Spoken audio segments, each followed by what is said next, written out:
устодон ва зиёёни соҳаи маориф захираи бузурги зеҳнии ҷомеаро ташкил медиҳанд ва барои ояндаи ватану миллат насли сазовору арзанда дорои дониши замонавӣ, ҷаҳонбинии васеъ, ватандӯсту худогоҳ ва ворисону созандагони фардаи дурахшони Тоҷикистони соҳибистиқлолро тарбия менамоянд.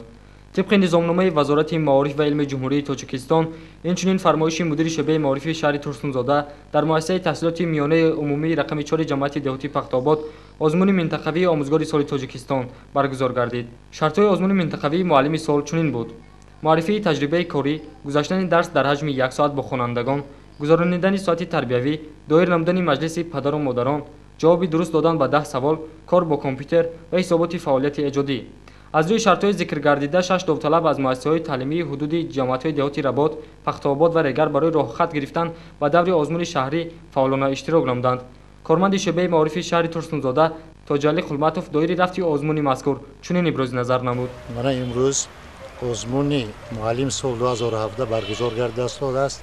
در این آزمون 6 مؤسسه تعلیمی مکتب 10 30 9 33 4 40 و 38 در این آزمون اشتراک دارند که این آزمون یک درجه بلند گذشته است.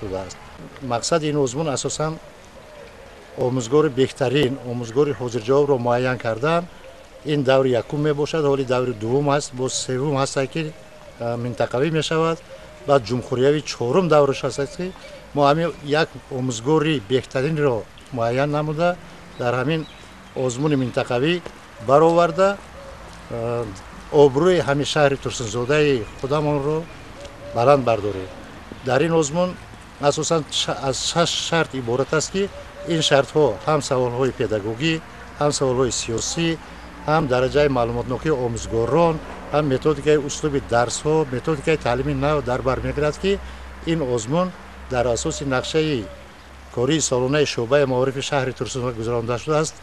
در این آزمون غالب ها را ما سرفراز میکنیم.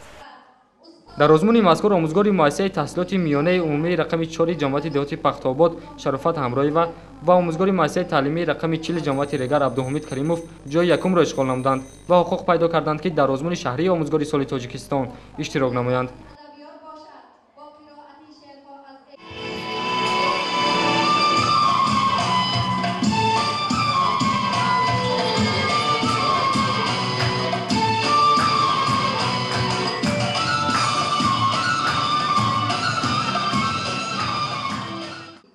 مقصد از دایر نمودن این آزمون دریافت و دسترس گردانیدن تجربه پیشقدمی پداگوژی، هوسمندگردانی، ترغیب نوجویی و ایجادکاری و بلند برداشتن مهارت کسبی آموزگاران میباشد.